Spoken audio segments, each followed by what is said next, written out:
देखिए sir, main मुद्दा हमारा इस प्रेस कॉन्फ्रेंस का ये था कि यहाँ इलेक्शन डीडीसी के इलेक्शंस हुए, यहाँ पे म्यूनसिपलिटी के इलेक्शंस हुए, लेकिन हमारे गुरुद्वारा प्रबंधक कमेटी के जो इलेक्शन होने थे वो सरकार नहीं कर रही है 2 साल से। आखिर किस वजह से इसको रोका जा रहा है? और हम लोग ये बार बार इनसे कह रहे हैं कि हमारे गुरुद्वारा अफेयर्स जो हैं, ये गुरुद्वारा एक्ट के तहत जो हैं इनको रूल किया जाता है।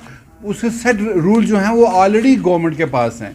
And this act is endowment act जो है हमारा गुरुद्वारा एक्ट, उसके तहत ये सारा कुछ होता है।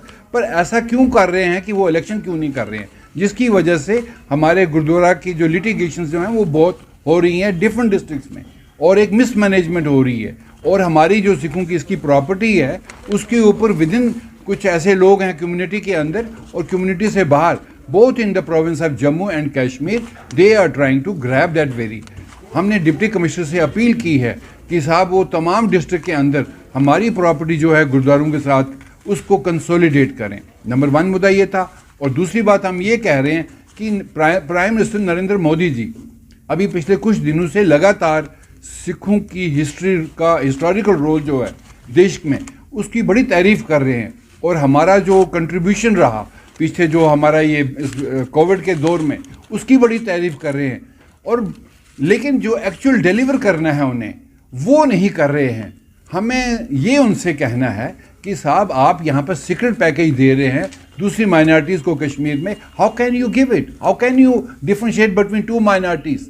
आप ज़रा खुलेआम इसको बहस में लाइए। मैं तो चैलेंज करता हूँ गवर्नमेंट को, मैं स्टेट गवर्नमेंट को भी चैलेंज करता हूँ और सेंट्रल गवर्नमेंट को भी चैलेंज करता हूँ। Let them come out. मैं उनको बताऊंगा कि वो लोग सिखों के साथ कैसे यहाँ बिहेव कर रहे हैं जैसे सिख बी क्लास सिटीजन है इंडिया में।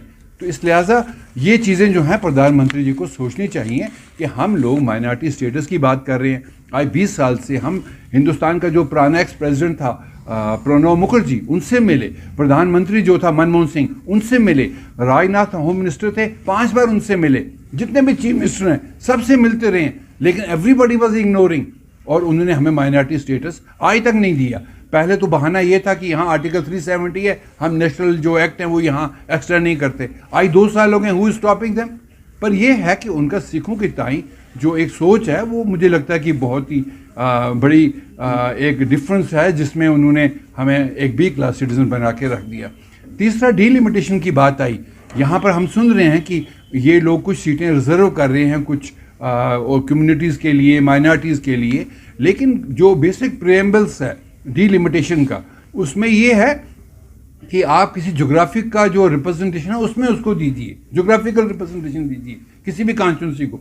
अगर किसी जगह पर कोई भी group, section of society, minority, अगर वो नहीं कॉन्स्टिट्यूट कर सकते अपना सेगमेंट, तो इस कमीशन को उसके लिए रिजर्व कर दिए सीट ताकि उनकी बात हाउस में आ सके। ये तो बेसिक फंडामेंटल्स हैं।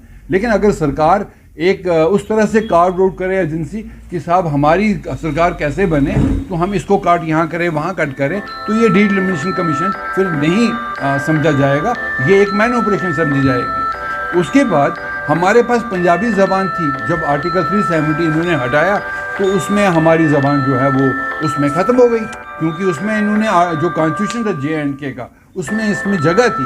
वो अब जब नया कॉन्स्टिट्यूट किया उन्होंने 4 लैंग्वेज फार्मूला किया, उसने पंजाबी को बाहर कर दिया, जबकि पंजाबी ज़बान 200 साल पुरानी ज़बान है हमारे जम्मू कश्मीर में।